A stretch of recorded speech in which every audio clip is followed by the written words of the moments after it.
حضرت عمر رضی اللہ تعالیٰ عنہ کیا فرماتے ہیں کہ میری سلطنت میں اگر کوئی بھوکا سو گیا تو کل قیامت کے دن میں نے اس کے اللہ کے سامنے کھڑے ہو کے اس کے بھوکے رہنے کا بھی اللہ کو جواب دینا ہے.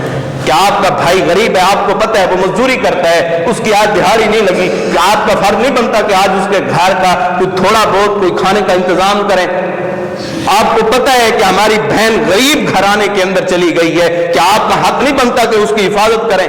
بس اپنے بچوں کے مستقبل کے لیے جی وہ فلاں یونیورسٹی میں پڑھتا ہے, فلاں یونیورسٹی میں پڑھتا ہے, وہ فلاں ملیشیا پڑھنے کے لیے گئے, آسٹریلیا پڑھنے کے لیے گئے, وہاں پڑھنے کے لیے گئے, وہ سب کچھ آپ ان کے لیے کر رہے ہیں, لیکن کل قیامت کے دن اللہ کی عدالت میں کھڑے ہو کے جواب آپ نے دینا ہے.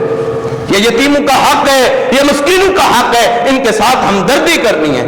میرے پیغمبر نے تو ہمدردی اس طرح سکھائی ہے. آپ صلی اللہ علیہ وسلم نے فرمایا اگر گھر میں گوشت بناؤ تو پھر اس میں پانی زیادہ ڈال کے شوربے میں اضافہ کر لیا کرو, اپنے ہمسائے کے گھر کے اندر وہ شوربہ ہی بھیج دیا کرو, وہ شوربہ ہی بھیج دیا کرو. آج دیکھیں وہ احساس کیوں ختم ہوا, وہ ہمدردیاں کیوں ختم ہوئی؟ تحائف دینے سے. میرے پیغمبر نے فرمایا کہ محبت بڑھتی ہے. ہم نے کتنے دن ہو گئے اپنے ہمسایوں کے گھر کوئی اچھی چیز بنا کے بھیجی ہو, بس امید ہوتی ہے کہ فلاں گھر سے کوئی اچھی چیز آ جائے, دینے کے لیے تیار نہیں ہے. کیوں؟ وہ احساس ختم, وہ ہمدردی, وہ جذبہ احسار ختم ہو گئے. صرف نام کے مسلمان ہیں, نہ شکل و صورت ایمان جیسی, اسلام جیسی, نہ رہنا ایمان جیسا, نہ اسلام جیسا, کوئی عمل بھی اسلام جیسا نہیں ہے. اور جہاں پہ بیٹھ جائیں باتیں ایسی کرتے ہیں کہ ان سے بڑا کوئی مسلمان ہی نہیں ہے.